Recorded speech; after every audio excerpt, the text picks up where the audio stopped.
So here's the Rev-A-Shelf spice pole, and it's a cabinet by itself. So you have to make your own little platform. So I made a 5.5 inch wide platform by 23 inches. And it's got a side there and a side there. It's just a little box I put underneath this. And see how I have this flush with the top of the other cabinet. And the Rev-A-Shelf just actually comes with this box here. So you have to buy these separately, and these are just regular 6-inch fillers. So, and they just,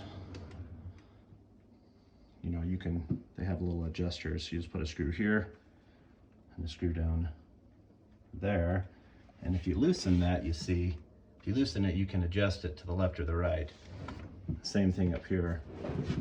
So that you want the spacing, you know, maybe a 1/16 of an inch. You don't want a lot there. See, I just got an even, consistent 1/16 of an inch there. So you don't want a lot of reveal. But, and then those, it comes with 3 trays. 1, 2, 3 that I'll install last. I'm gonna put a little top piece on here to finish this, because this needs to be the same color. And then I'm going to put a 1/4 of an inch, 1/8 of an inch panel on the side here so that stuff doesn't fall into the stove. These are more convenient when you install them in between 2 cabinets, but sometimes you can install them next to a stove. But you gotta have some sort of a skinny panel on this side, because if you push too much weight here, you know, this has a hard time opening. So if it rests on the panel over here, the 1/4 of an inch, 1/8 of an inch panel, it'll relieve the pressure from the countertop putting too much weight here, so that this can slide freely. Also, this came, when I got this Rev-A-Shelf pull-out spice rack, this was screwed onto the face here like this, minus these of course. So but in order to take this off, you have to take off those 2 screws. So don't try to pry it off. Take the 2 screws out, and then this will pop off. That is meant to keep the spice pole from opening while it's being shipped and installed. So I just took this piece off here, put a bumper on the top and the bottom. And you can see where I put the holes to fasten it to the front, but notice how it's double thick filler. There's 1, 2. Notice how there's 2 there as well. So that's why you need 2 fillers. And this is a 6-inch wide. So how I fasten this to this cabinet, I just put some spacers. The spacers I needed to create that gap that I needed in the front.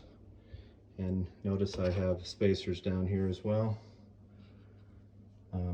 I put a screw through the side into the material, make sure it doesn't go this way, so you only want to go into this 5/8 of an inch, 1/2 an inch, you know, halfway or so.